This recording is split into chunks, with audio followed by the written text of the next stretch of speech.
안녕하세요. 군사돋보기입니다. 우크라이나 동부 돈바스 전선에서 러시아군의 1, 2차 포괄절 공세가 소강 상태에 접어들면서 러시아군의 포격이 줄어들고 있지만 아직도 안심할 수는 없는 상태입니다. 불과 하루 전 23km 후반까지 밀리며 자보디를 우크라이나군에게 내줬던 러시아군은 대규모 포병 전력과 이스칸데르 전술탄도 미사일의 지원까지 받으며 엄청난 병력을 동원한 총공세로 보복해왔습니다. 자보디를 내주고 후퇴했던 러시아군은 이지움에서 전력을 정비하고 제1근위전차군과 제20연합군, 제35연합군, 제68군단, 공수군 등 여러 주력 병력에서 차출한 대대전술단 병력으로 하루 만에 자보디의 우크라이나군 소수를 밀어내버렸는데요. 이어서 러시아군은 자보디 서쪽 5km 지역의 코미슈바카 정착촌까지 진격했습니다. 이후 들어오고 있는 현지 오신트 보고들에 의하면 이지움 축선의 우크라이나군 역시 러시아군에게 포위되는 것을 피하기 위해 세베르스키 도네츠강 남쪽을 포기하고 철수하는 중입니다. 이미 전투 중 우크라이나군은 크림키를 러시아군에게 내어주었고 러시아군은 계속해서 우크라이나군의 주요 보급로인 리만을 위협하고 있는 중인데요. 만약 이 러시아군 병력이 리만을 점령하고 그 아래 세베르스키 도네츠강 남쪽까지 진입할 경우 동부전선의 중요한 거점으로 지목되어 온 크라마토르스크와 슬로비안스크로 진격할 수 있는 길이 뚫리게 됩니다. 따라서 현재 우크라이나군은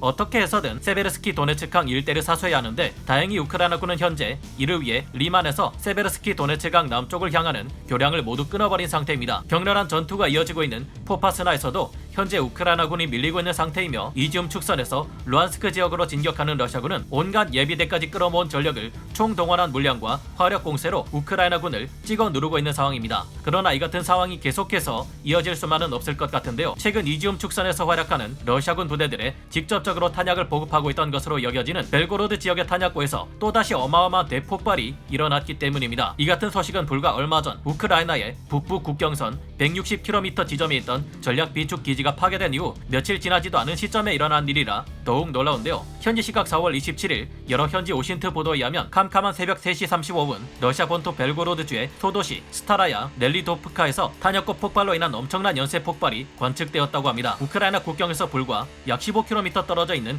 이 작은 소도시에는 농장으로 위장하고 있던 러시아 지상군의 탄약 비축 기지가 배치되어 있었는데요. 우크라이나군 정보당국은 농장으로 보이는 이곳이 사실은 러시아군의 전방 추진 탄약고라는 사실을 알아내고 이곳에 토치카 U와 같은 전술탄도 미사일 공격을 쏟아부었거나 전투기를 통해 항공폭탄을 투발했을 것으로 보입니다. 이 탄약고는 동부전선 하르키우로 연결되는 E105 도로를 통해 러시아군의 동부 공세에 투입되고 있는 대부분의 러시아 부대 탄약을 제공하고 있었던 것으로 파악되는데요. 이외에도 러시아 본토 벨고로드 후방에 있는 보로네시에서도 우크라이나군에 의한 탄약고 공습이 보고되었습니다. 토치카 U와 같은 전술탄도 미사일에 의한 공격인 것으로 보이는데 아쉽게도 이 미사일 공격은 러시아군의 방공망에 의해 요격되어 실패했다고 합니다. 그러나 지금까지 러시아는 현지 시각 4월 25일 우크라이나군의 삽산 혹은 크림2로 추정되는 탄도 미사일 공격으로 브리안스크 주의 유료고와 탄약고를 잃었고 현지 시각 4월 27일 이어서 또 스타라야 넬리도프카에서 탄약고가 파괴되며 동부전선의 공세를 지속하기 어려워질 것으로 전망되는데요. 이미 우크라이나군 총참모부의 발표에 의하면 러시아군은 서부 군관구와 남부 군관구에 전시 비축 물자를 모두 소진하는 바람에 현재는 다른 지역의 군관구에서 전시 비축 물자를 끌어다 쓰고 있는 상황이라고 합니다. 이 물자들은 대부분이